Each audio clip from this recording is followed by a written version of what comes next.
कांग्रेस में जारी सियासी संकट के बीच देश की निगाहें सियासत में चाणक्य के नाम से मशहूर दिग्विजय सिंह पर टिकी हुई हैं।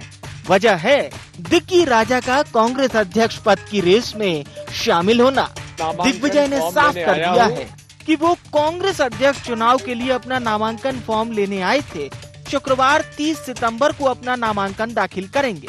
कांग्रेस ने मध्य प्रदेश से 12 प्रस्तावकों की बकायदा सूची भी जारी कर दी है, जिनमें नेता प्रतिपक्ष डॉक्टर गोविंद सिंह का भी नाम है।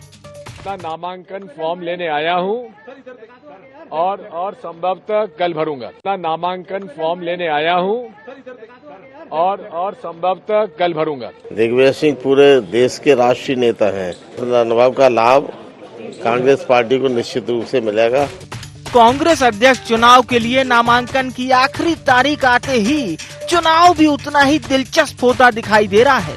जो लड़ाई अभी तक गहलोत वर्सेस थरूर में दिख रही थी, वो सोनिया गहलोत की मुलाकात के बाद दिग्विजय वर्सेस थरूर बन गई है। सोनिया से मुलाकात के बाद गहलोत के सुर भी बदले नजर आए। मुलाकात के बाद गहलोत बोले, मुझे कांग्रेस का अध्यक्ष बनने में कोई दिलचस्पी नहीं है।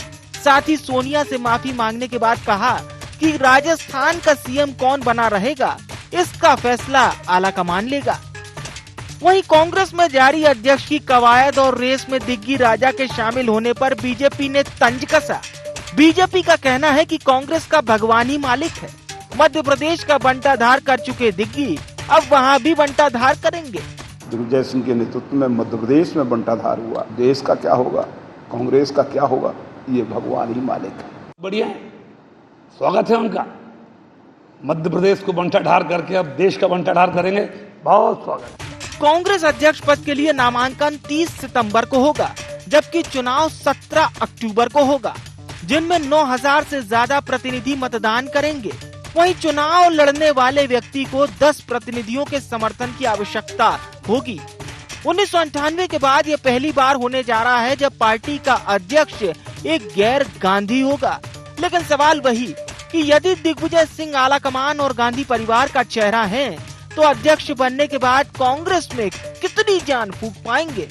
और सबसे बढ़कर बात ये कि कांग्रेस डेलीगेट्स दिग्विजय को क्या अपना सर्वे सर्वा चुनेंगे, ये देखने वाली बात होगी। Bureau report, IND 24।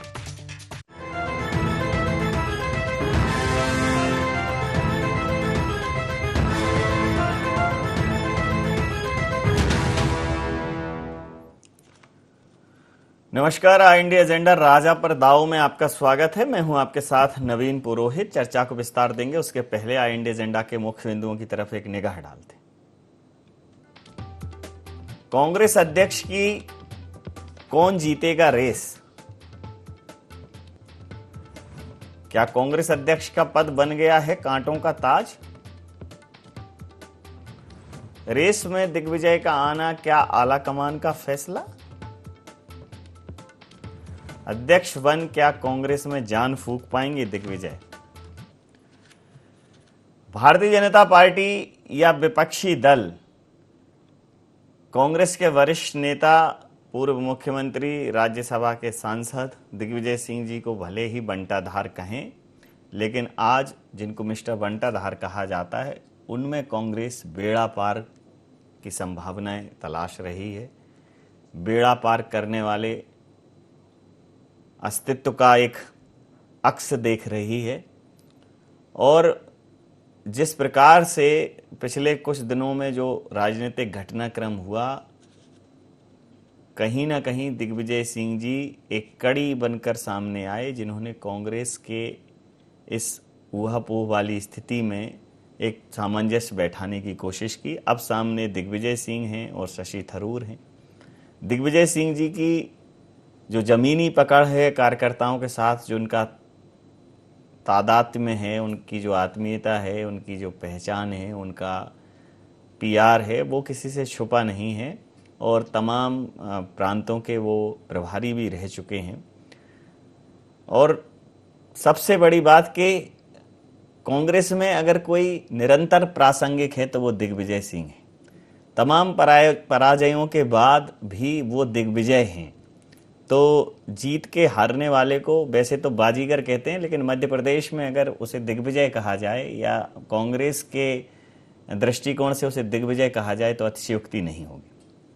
तो इसी मुद्दे पर करेंगे चर्चा। कांग्रेस के राष्ट्रीय अध्यक्ष के पद पर दिग्विजय सिंह जी का नाम जो है अब चर्चा में है, तो इसी मुद्दे पर चर्चा करने के लिए हमारे साथ मौजूद हैं अभय प्रताप सिंह जी हैं, मध्य प्रदेश भारतीय जनता पार्टी के वरिष्ठ नेता हमारे साथ हैं। पवन पटेल जी महामंत्री हैं मध्य प्रदेश कांग्रेस के। संदीप पौराणिक साहब वरिष्ठ पत्रकार हमारे साथ हैं। पवन जी, कभी तो हंस लिया करो, मतलब अब तो कोई ऐसा मुद्दा भी नहीं है जिस पे आपको जो है बहुत तनाव लेना पड़े। अब तो दिग्विजय, मध्य प्रदेश के लिए गौरव की बात है कि अगर दिग्विजय सिंह जी राष्ट्रीय अध्यक्ष के तौर पर जाते हैं तो मध्य प्रदेश का नाम, मध्य प्रदेश के एक बड़े दल कांग्रेस के तमाम नेताओं को राष्ट्रीय स्तर पर पहचान मिलेगी, सीधा एक संपर्क जुड़ेगा। तो आपसे जानना चाहता हूं कि जो भारतीय जनता पार्टी कह रही है अच्छा है, तालियां बजा रही है, प्रद्युमन तोमर जी जो कुछ समय पहले तक आपके साथ थे वो भी कह रहे हैं कि बंटा ढार हो जाएगा, बड़े प्रसन्न दिख रहे हैं। नहीं, देखिए, भारतीय जनता पार्टी का तो काम ही कहना है। वो गांधी परिवार बनेगा तो गांधी के अलावा कोई नहीं दिखता। उनका शुरू से देखता है कहना, वो काम पे, यथार्थ पे विश्वास रखते नहीं है। उनका कहना, हम कुछ भी करेंगे उस पर कहने के लिए जरूर प्रॉम्प्ट से रिप्लाई दे देंगे। बात बंटाधार की कर रहे हैं, बंटाधार में एक्चुअल कौन है, किसने इस देश का बंटाधार किया, किसने इस प्रदेश का बंटाधार किया? पूरे इतिहास गवाह है। बेरोजगारों का बंटाधार कर दिया, गरीबों का बंटाधार कर दिया, इस देश का बंटाधार कर दिया, 2-3 अमीरों बस को छोड़ के बाकी सबका बंटाधार कर दिया।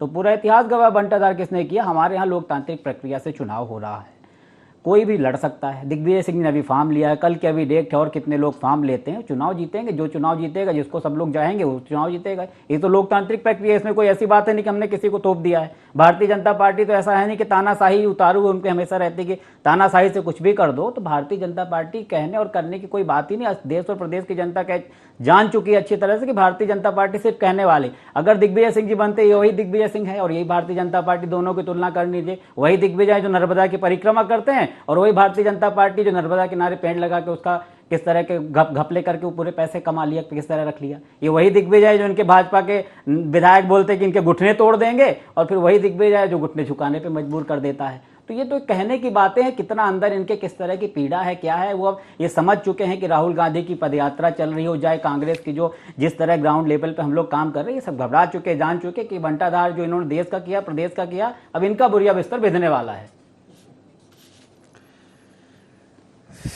लेकिन अभी तक वो ऑफिशियल कैंडिडेट नहीं है।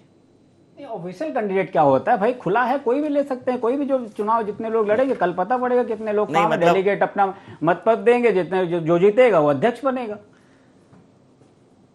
अभय जी, दिग्विजय जी, हमेशा आप लोग कहते हैं जब तक दिग्विजय जी हैं तो हमें चिंता नहीं करनी है। चुनाव के पहले वो जब मुंह खोलते हैं तो भारतीय जनता पार्टी के पाले में वोटों की बाढ़ आ जाती है। अब जब वो राष्ट्रीय स्तर पर जाएंगे तो आपको क्या लगता है कि राष्ट्रीय स्तर पर एक आपके लिए एक नया सपोर्ट सिस्टम खड़ा हो जाएगा? देखिए, पहले तो मैं अपने कांग्रेसी मित्र पटेल साहब से पूछना चाहूंगा कि इन्होंने डेलीगेट्स की लिस्ट देखी है क्या, कि जो चुनाव करने वाले हैं राष्ट्रीय अध्यक्ष, मुझे भी उपलब्ध करा दें, मीडिया को भी उपलब्ध करा दें। मनीष तिवारी जी ने खुद, इनके वरिष्ठ नेता ने आरोप लगाया है, मधुसूदन मिस्त्री जी जो इनके चुनाव के वो हैं, हेड हैं, जी, कि कहीं भी किसी भी साइट पर डेलीगेट्स की सूची नहीं डाली गई है। चुनाव निष्पक्ष और ईमानदारी स्वतंत्रता से होंगे, ये कैसे संभव है? आप प्रदेश में जाके ले लीजिए, आपको सन 2000 का अगर ध्यान हो, जब सोनिया गांधी जी इनकी राष्ट्रीय अध्यक्ष बनी तो जितेंद्र प्रसाद जी ने भी फॉर्म भरा था। वो गए थे सारे प्रदेशों में, भोपाल के कार्यालय पे तो ताला लगा मिला, कई राज्यों में वो गए तो काले झंडे दिखाए गए और सोनिया गांधी जी को की ताजपोशी कर दी गई। सीताराम केसरी जी का जगजाहिर उदाहरण है, पिछड़ी जाति से आते थे, किस तरह से उनकी नेम प्लेट तोड़ ताड़ के डाल दी गई, उन्हें बाथरूम में बंद किया और किस तरह से मेरे को लगा कोई न्यौछावर लगातार इस तरह की मुझे ऐसा लगा कि खुश होकर न्यौछावर करने वाले। नहीं, सुनिए तो आप, और हमारे नेताओं ने तो स्वागत किया है, वो मध्य प्रदेश के हैं, बहुत अच्छी बात है। हमारे प्रदेश अध्यक्ष जी ने भी कहा है कि मिस्टर बंटाधार बनेंगे राष्ट्रीय अध्यक्ष, हमें खुशी होगी। तो इनका जो लोकतंत्र की दुहाई दे रहे थे, जो अभी ये लोकतंत्र की तो दुहाई ये ना दें। और भारतीय जनता पार्टी में तो 20-22 साल से माँ बेटे इनके यहाँ अध्यक्ष रहे। पार्टी हमारे यहाँ तो 20-22 लोग अध्यक्ष हो चुके हैं। इसलिए भारतीय जनता पार्टी का एक अलग लोकतंत्र है और इनके दल में एक अलग है। जी, भाजपा का लोकतंत्र जी अलग जी है जी ये। जी जी जरा जरा यहाँ भी लोकतंत्र अलग है। यहाँ क्या है, तीसरा व्यक्ति भी बोलता है ना। तो संदीप जी, ये जो एक घटनाक्रम देखिए आप, 3 मुख्यमंत्रियों के बयान देखिए आप, और एक समय कांग्रेस की अभी तक स्थिति जो राजस्थान में घटनाक्रम हुआ उसके लिए कांग्रेस टारगेट बन रही थी, लेकिन चर्चा का पूरा कोण ही बदल गया। अब राष्ट्रीय अध्यक्ष पर फिर से फोकस हो गई ये बात। नहीं तो जो विधायकों ने आला कमान की अवहेलना की, उनको उनकी उपेक्षा की और उनकी अपेक्षा के अनुरूप व्यवहार नहीं किया, इस प्रकार की बातें आम थीं। और अब फोकस हो गया कि दिग्विजय सिंह जी, मतलब दिग्विजय सिंह जी देखिए कि मध्य प्रदेश की राजनीति में वो राज्यसभा के सांसद भी बने और तमाम आरोप उन पर लगे कि भाई ज्योतिरादित्य सिंधिया जी को उन्होंने मौका नहीं दिया। आज उनका मार्ग एकदम प्रशस्त दिखाई दे रहा है। अगर वो राष्ट्रीय अध्यक्ष बनते हैं तो फिर वो उनसे जुड़े हुए लोग, उनके लिए तो एक नीट एंड क्लीन रास्ता तैयार हो जाएगा। ठीक कहा नवीन जी आपने। दिग्विजय सिंह जी के लिए संभवतः मुझे लगता है उनके राजनीतिक जीवन का सबसे सुनहरा अवसर है ये, क्योंकि मध्य प्रदेश के वो अध्यक्ष रहे, मुख्यमंत्री रहे, तमाम पदों पर रहे, विधायक, सांसद और राज्यसभा में हैं। अब मुकाबला वहाँ किससे होता है? क्या गांधी परिवार अपनी तरफ से जो एक अपरोक्ष रूप से घोषित करता है उम्मीदवार, घोषणा नहीं होती लेकिन पता होता है लोगों को कि ये गांधी परिवार का प्रतिनिधि है, क्या वो दिग्विजय सिंह बन पाएंगे? क्योंकि ये तस्वीर तो कल साफ होगी नवीन जी। अभी तक सोनिया गांधी से भी दिग्विजय सिंह जी की मुलाकात नहीं हुई है। जी। अब वो आए हैं, भेजे गए हैं या बुलाए गए हैं? ये 3 सवाल हैं। इनका जवाब अभी तक कांग्रेस की तरफ से किसी ने नहीं दिया है। इसलिए ये स्पष्ट नहीं हो पा रहा है कि वाकई में वो क्या गांधी परिवार के उससे आएंगे। लेकिन मेरी जो जानकारी है अभी तक उसमें यह है कि अभी 2 और सीनियर लीडर हैं जिनसे पार्टी का संवाद चल रहा है। जी। वो ये ढूंढ रहे हैं कि गांधी परिवार का निष्ठावान और कौन है। लेकिन अगर दिग्विजय सिंह जी को ये मौका मिलता है तो उनके लिए अच्छा है और मध्य प्रदेश के लिए तो और भी अच्छा है। बिल्कुल ठीक है। लेकिन उससे भी अगर हम चलें तो बीजेपी के लिए और अच्छा है। जी। क्योंकि ऐसा बीजेपी मान रही है, मान रही है वो सॉफ्ट टारगेट होंगे और उनके जो बयान होते हैं वो कहीं ना कहीं एक वर्ग के साथ खड़े होते नजर आते हैं। पद पे सर, पद का जब दायित्व का बाहर आता है, दायित्व का जब बोध हो जाता है, और अभी वो उस पद पर नहीं है, जब वो मुखिया के पद पर होंगे तो हो सकता है उतना संतुलित बयानबाजी करें, उसमें कोई बहुत बड़ी बात नहीं है। लेकिन एक जो बड़ी बात अभय जी ने कहा कि जो सूची है कि भाई ये जो डेलीगेट्स की वोट कौन करेगा, उसको लेकर मनीष जी ने सवाल उठाए हैं, तिवारी जी ने, तो क्या कहें? सर उसमें यह है कि उनके यहाँ कहा गया है कि जो नामांकन भरेगा उसको वो सूची दी जाती है। और अभी तक मुझे नहीं है याद कि कांग्रेस ने कभी वेबसाइट पर या सार्वजनिक की है अपनी डेलीगेट्स की सूची। राज्यों के पास होती है और जो उम्मीदवार चुनाव लड़ता है उसे उपलब्ध कराई जाती है। ये एक नई तरह की बहस है और वाकई में कांग्रेस पूरी तरह अगर लोकतांत्रिक तरीके से चुनाव की बात करती है। मैं पूछ लेता हूँ, ये बात ठीक है अभय जी, आपकी है लिस्ट वेबसाइट पे उपलब्ध? देखिए, हमारे तो जो भारतीय जनता पार्टी के राष्ट्रीय परिषद के सदस्य रहते हैं, जो प्रदेश अध्यक्ष वगैरह हमारे जो चुन के जाते हैं, जो प्रक्रिया है वो सार्वजनिक होती है और वो उसका बाकायदा सम्मेलन भी बुलाया जाता है। और जहाँ तक मैं इस विषय पे मैं फिर से आपसे कह रहा हूँ कि राष्ट्रीय अध्यक्ष के लिए कहीं ना कहीं एक विषय जो है कि सचिन पायलट को मुख्यमंत्री बनने से रोका भी गया है। एक बी प्लान हो सकता है दिग्विजय सिंह जी के रूप में खेला जा रहा हो कि अशोक गहलोत जी का चेहरा आगे करके फिर वहाँ जो सचिन पायलट का मुख्यमंत्री बनना करीब करीब माना जा रहा था उसको रोका गया है। तो क्योंकि मध्य प्रदेश में भी जब विधायक यहाँ से भागे तो इन्होंने जयपुर में ही जाके शरण दिलाई थी उनको, वहीं अपने विधायक ले गए थे। तो कहीं ना कहीं इंटरनल कांग्रेस की पॉलिटिक्स में मुझे लगता है सचिन पायलट को भी मुख्यमंत्री बनने से इस पूरे घटनाक्रम में रोका गया है। जी देखिए, कांग्रेस तो अब भारतीय जनता पार्टी तो आपकी अब इंटरनल चीजें भी तलाश रही है। नहीं, वही देखिए क्या बढ़िया सिस्टम है इनका। आपने पूछा क्या आपकी सूची ऑनलाइन है? नहीं, हमारे यहाँ तो ऐसा नहीं, हमारे तो परिषद का वो प्रक्रिया होती है, घुमा के बोल दिया आप चले गए कहाँ, सचिन पायलट में। तो इनका यही अभी हो सकता है कि टारगेट सूची भी इसलिए मांग रहे हो कि खरीदो उसमें से भी, जैसा पहले किया है। इतनी सूची की चिंता। अरे सबको डेलीगेट लोग को कार्ड इस तरह के कार्ड इशू हो चुके हैं, डेलीगेट लोग का मीटिंग हो चुकी है यहाँ से, जिसमें उन लोगों ने सोनिया गांधी को निर्णय दिया था सब कमलनाथ जी के मौजूदगी में। और आप बोले लिस्ट, अब आपको लिस्ट दे दें, आप लिस्ट के लिए बड़े तैयार रहते हो कि लिस्ट मिल जाए कौन कहाँ। मैं नहीं रह रहा, मनीष तिवारी आपकी है, आपके वरिष्ठ नेता ने, आप हमारी चिंता ज्यादा करते हैं, आप सचिन पायलट की चिंता ज्यादा करते हैं। आपको जिस लिए जनता ने चुना उसकी चिंता नहीं करते हैं कि बेरोजगारी का क्या हुआ, महंगाई का क्या हुआ। आप बंटाधार बोल रहे हैं, बंटाधार तो आपने करके रख दिया, इस देश का बंटाधार कर दिया आपने बेरोजगार। बोलिए क्यों पटेल साहब, क्यों जनता के जनादेश का अपमान कर रहे हैं? जनादेश बताइए ना, जनादेश नहीं, आपने खरीदा हुआ, आपने जनादेश को खरीदा है, आपने तानाशाही से जनादेश को हासिल किया है। जनादेश कमलनाथ जी को मिला था, आप डर गए कि अगर 5 साल कमलनाथ को काम करने को मौका मिलेगा फिर से 60 साल की छुट्टी मिल जाएगी। 230 में बहुमत कितने पे आता है? अरे बहुमत जितने में किसकी सरकार बताइए ना। आपको था 116 पे आता है। आपको धैर्य था तो आप रहने देते 5 साल ना, कमलनाथ को काम कर लेने देते अगर इतनी हिम्मत थी। लोकतंत्र में इतना विश्वास करते हैं, क्यों खरीदा आपने? आपके पास कैंडिडेट नहीं थे, हमारे कैंडिडेट खरीद के उन्हीं को विधायक बना दो। अब सचिन पायलट का एकदम मोह उमड़ा जा रहा है, सचिन पायलट सचिन पायलट सचिन पायलट। अब लाल कृष्ण आडवाणी का क्या हुआ नहीं याद आ रहा है आपकी? लाल कृष्ण आडवाणी की चिंता नहीं हो रही, सचिन पायलट की चिंता हो रही है। आप पूछ रहे हो आपकी लिस्ट क्या है, आप बता रहे हो कि सचिन पायलट।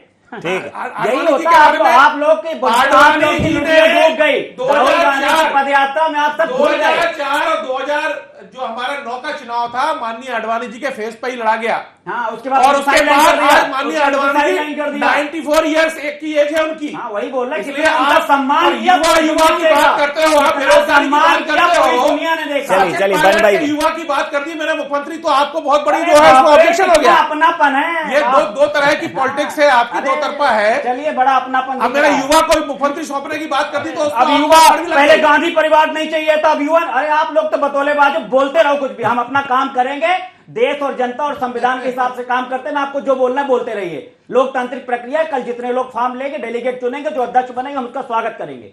जी अब बोलने ये कह दिया आपने कि अभी आपका कैंडिडेट तैयार जो है दिग्विजय सिंह जी नहीं। आप क्या होगा कैंडिडेट? पवन जी पानी पी लीजिए, पवन जी पानी पी लीजिए। जी अभय जी, देखिए मेरा केवल इतना कहना है कि इसमें कहीं ना कहीं जो राजनीतिक निचोड़ निकल कर आ रहा है वो सचिन पायलट को बहुत तेजी से रोका गया है। अशोक जादूगर की जादूगरी नहीं चली, जो कहते थे मेरे से बड़ा जादूगर कौन है, अशोक गहलोत जी कहते थे, आज वो बैकफुट पे आ गए।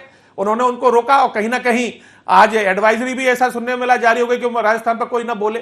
तो इनका ये अंदरूनी मामला है, लेकिन देश देख रहा है, पूरा दुनिया देख रही है। छत्तीसगढ़ और राजस्थान 2 प्रदेशों में ये बचे हैं, इसलिए वहां भी क्या मच गया है। अभी इनका हिमाचल से इनके वर्किंग प्रेसिडेंट आ गए हैं, हर्षवर्धन जी बीजेपी में ज्वाइन किया हुआ है। सारी जगह स्थिति इनकी मची हुई है। इसीलिए तो सूची नहीं दे रहे हैं कि वो सूची जो है ट्रेनों में ही बदल दोगे आप। उसमें हमको बदलने का कोई नहीं है। मध्य प्रदेश में भी ये झूठा आरोप लगाते हैं। पूरे के पूरे जो विधायक आए थे वो जनता के बीच गए, जनता बीजेपी के सिंबल पर वो जीत कर आए, फिर सरकार नाले में जाके सफाई करते हैं। प्रद्युमन सिंह खंबे पे चढ़ते हैं। प्रद्युमन सिंह जी बहुत अलग प्रकृति के व्यक्ति हैं, क्यों आप उनके ऊपर क्या आरोप लगाना चाह रहे हैं? नहीं आरोप क्या लगाना चाह रहे हैं, हम बता रहे हैं कि जितना इन्होंने किया, जो बुलाया बोल रहे को तो अपने से आ गए, इनके पास कोई कैंडिडेट नहीं था। ये बोलते हैं कि हमारी पार्टी बड़ी अच्छी है, हमारे यहाँ सब कुछ बड़ा सम्मान, हमारे कार्यकर्ता बड़े। तो हम कहते अपने कार्यकर्ताओं को देखो, आप क्यों कांग्रेस के लोगों के दम पे जीते? क्यों आपके कार्यकर्ता नहीं थे? आपके इतने तक जो निष्ठावान थे, जिनको आपने पिछली बार विधायक का चुनाव दिया था, इस बार टिकट दिया, वो क्या निष्ठावान नहीं बचे हैं? आप देखिए भारतीय जनता पार्टी की मैं हमेशा बोलता हूं, सिर्फ लक्ष्य क्लियर है, उनको सत्ता में बने रहना है। सत्ता में बने रहने आपका लक्ष्य क्या है? आपका लक्ष्य क्या है? हमारा लक्ष्य संविधान, बाबा साहब भीमराव अम्बेडकर के संविधान के हिसाब से चल करके हम आम जनता की आवाज। भारतीय जनता पार्टी का जो मैकेनिज्म काम कर रहा है, उस मैकेनिज्म अब काम नहीं चलने वाले। अब आम जनता जाग चुकी है। ये जो जिस मैनेजमेंट के कारण चुनाव जीतते थे, अब पता पड़ गया है। राहुल जी सिलेंडर दे दो, ये क्या करते हैं, 5 लाख करोड़ की घोषणा करेंगे और 10 लाख करोड़ का विज्ञापन देंगे। राहुल जी जो है भारत जोड़ो यात्रा निकाल रहे हैं। अभी उनको सलाह दी जा रही है कि भाई पहले कांग्रेस जोड़ो तो कर लें। नहीं, ये सलाह देना इनका काम है, ये अपना काम कर लें। इनको सत्ता में दिया है काहे के लिए? क्या जोड़ कांग्रेस को सलाह देने के लिए सत्ता में लाई जनता ने कि इनको कुछ और काम करना है? ये अपना काम तो कर नहीं पा रहे हैं। एक काम 2014 के बाद नरेंद्र मोदी जी जो बड़े डायनामिक प्रधानमंत्री इस इंडिया को मिले हैं, क्या किया उन्होंने 2014 के बाद? कुछ नहीं किया। एक काम गिना दीजिए, सब झूठ। हर अगले चुनाव में नए घोषणा, पुराने को भूल जाओ, नई घोषणा कर दो, पेपर में विज्ञापन दे दो। बेरोजगार कितने हुए नहीं पता। 70 साल में, अरे 70 साल का होना, अगर 70 साल में कांग्रेस नहीं होती तो देश आजाद नहीं होता। कांग्रेस के जो नंबर 2 में गैस सिलेंडर आप बड़े आदमियों को देते रहे, वो नीचे माताओं बहनों को पहुंचा दिए। आयुष्मान भारत में 5 लाख तक का प्रतिवर्ष का इलाज दे दिया। इनसे वही सिलेंडर का रेट क्या है? अरे वो तो आप पहले शिवराज सिंह चौहान 5 रुपए बढ़ता तो साइकिल चलाने लगते थे। सिलेंडर का रेट क्या है बताइए? आपकी स्मृति ईरानी सिलेंडर लेके आयुष्मान में 5 लाख तक का इलाज मिला है मध्य प्रदेश। 2000 लोगों को बना दो, कोई इलाज नहीं मिला। सब हॉस्पिटल इनके जो उद्योगपति है उस आयुष्मान में फर्जी बिल लगा करके उसको पास कराते, वही काम चल रहा है जो इन्होंने कोरोना में किया। कोरोना में इन्होंने छूट दे दिया हॉस्पिटल वालों को, लूटो जितनी चाहो लूटो, कोई कोरोना की मेडिसिन नहीं, लेकिन धनाधन लूट मची हुई थी। ये उस तरह के काम है। आयुष्मान कार्ड कर रहे हैं। इतिहास में पहली बार हुआ है 200 करोड़ लोगों को डोज लगाया गया, स्वदेशी वैक्सीन से लगाया गया। अरे डोज की कहानी तो मैं बताता हूँ। डोज, अरे जब डोज सुनिए, 150 देशों को दी गई है सहायता इस कोरोना काल में।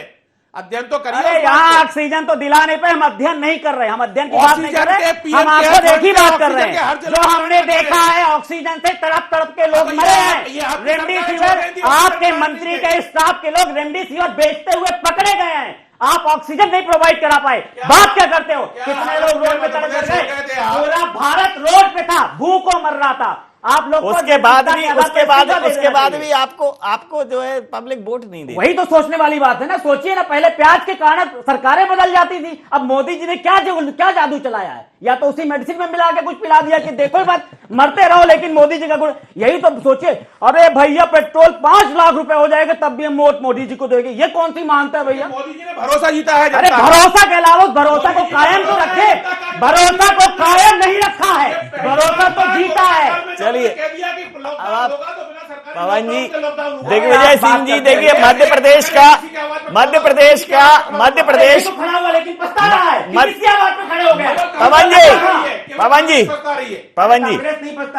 अभय जी, मध्य प्रदेश का देखिए कांग्रेस का एक व्यक्ति जैसे ही राष्ट्रीय अध्यक्ष की दौड़ में शामिल हुआ, केंद्रीय नेतृत्व की अग्रिम पंक्ति में शामिल हुआ, पवन जी की देखो आप टोन देखो, आप पवन जी का आप लाउडनेस देखो, पवन जी की आप एग्रेशन देखो। मतलब आप सोचो अगर ये राष्ट्रीय अध्यक्ष बन जाएंगे तो प्रवक्ताओं के बीच में एक जैसे कोरोना 2 गज दूरी, उचित दूरी बना के बैठाना पड़ेगा। फाइनली सर मैं आपसे पूछना चाहता हूं कि जो दिग्विजय सिंह जी इसमें एक प्रासंगिकता लेकर उभरे हैं, जो दिग्विजय सिंह जी का 2 दिन पहले तक कहीं नाम नहीं था, आज वो राष्ट्रीय अध्यक्ष के पद की दौड़ में सबसे ज्यादा चर्चित नाम हो गए हैं। अभी अलग बात है कि गांधी परिवार का उनको सपोर्ट है कि नहीं या किसी और पर होता है, लेकिन यह बहुत स्पष्ट है कि अगर वो राष्ट्रीय अध्यक्ष बनते हैं, और जो कई बार ऐसा भी होता है कि जब पद आता है तो पद से प्रभुता से कई बार लोग घमंड में आ जाते हैं और कुछ लोग बहुत गंभीर हो जाते हैं। तो राजनीति के परिपक्व पुरोधा हैं दिग्विजय सिंह जी, अगर उन्हें इतना बड़ा पद मिलता है तो वो देश की भावनाएं समझते हैं। एक प्रदेश स्तर पर कोई बयान देना और एक राष्ट्रीय स्तर पर कोई बयान देना, दोनों का फर्क उन्हें बेहतर समझ में आता होगा। अगर कहीं ये मौका दिग्विजय सिंह जी को मिलता है तो मुझे लगता है कि कांग्रेस में वो एक नई जान फूंकने की पूरी कोशिश करेंगे। नवीन जी बात बिल्कुल सही है। दिग्विजय सिंह जी के साथ एक तो भाषा कोई बाधा नहीं है, हिंदी अंग्रेजी और भी भाषाओं के वो जानकार है, एक चीज। दूसरा, उनका पूरे देश में एक अपना नेटवर्क है। वो एक ऐसे नेता हैं जो मध्य प्रदेश की परिधि के बाहर के नेता हैं, जो कई राज्यों के प्रभारी बने और उन्होंने कई राज्यों में सरकार बनाने में मदद की। तो कुल मिलाकर के दिग्विजय सिंह जी पर अगर ये जिम्मेदारी आती है तो मुझे लगता है कि वो बीजेपी के खिलाफ एक सशक्त व्यक्ति के तौर पर उभर सकते हैं, बशर्ते जो आपने बात कही कि वो गंभीरता हो। अगर वही उसी तरह के बयान आ गए पुराने वाले जैसे बयान आते रहे तो कहीं मुश्किल हो सकती है। लेकिन दिग्विजय सिंह जी वर्तमान दौर में जो नेता जिनके नाम सामने आ रहे हैं उनमें सशक्त नेताओं में एक तो है, वो चेहरा तो है कांग्रेस के लिए। समय सीमा के चलते मैं ये चर्चा यहाँ समाप्त करूंगा। आप समस्त महानुभावों का बहुत बहुत धन्यवाद, बहुत बहुत आभार। तो कांग्रेस अभी तक कांग्रेस ने दिग्ग पराजय ही देखी है, लगातार कांग्रेस पराजित हुई है, लेकिन दिग्विजय क्या कांग्रेस को इस दिग्ग पराजय के दौर से निकाल पाएंगे? क्या वाकई में कांग्रेस को विजय की ओर अग्रसर कर पाएंगे? क्या कांग्रेस के सेनापति बनेंगे? क्या कांग्रेस का नेतृत्व करेंगे? ये वो सवाल हैं जो राजनीतिक गलियारे में बहुत जल्दी अपने उत्तर खोजेंगे और आपके सामने होंगे। तो IND एजेंडा में नहीं, आप बने रहिए IND 24 के साथ और देखते रहिए IND 24। नमस्कार।